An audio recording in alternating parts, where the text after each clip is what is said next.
જો શિક્ષણ જગતનો આ કાળો ચહેરો, જે હાથમાં ચોક અને ડસ્ટર હોવું જોઈએ, એ હાથ હવે હોટેલના રૂમમાં ડીલ કરવા અધીરા થયા છે. નડિયાદની સ્કૂલના ઇન્ચાર્જ આચાર્ય કિરીટ ઝાલાએ તો હદ કરી નાખી. એક માસૂમ બાળકના એલસી માટે તેની માતાને શાળાની ઓફિસમાં નહીં પણ અમદાવાદના હાથીજણની હોટેલ રોયલ ઇનમાં બોલાવી લીધી. અને નવાઈની વાત તો જુઓ, સાહેબ સ્કૂલની આખી એલસી બુક લઈને હોટેલમાં બેઠા હતા.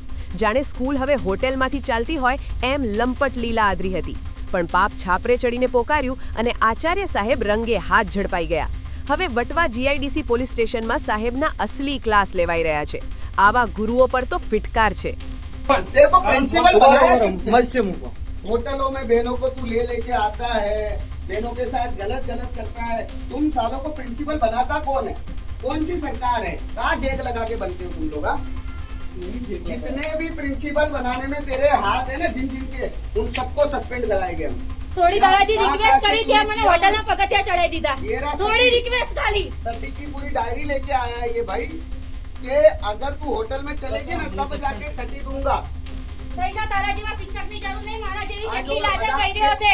કેટલા લોકોની સટી હશે અને કેટલા લોકોના ઘર આવી રીતે તૂટતો હશે.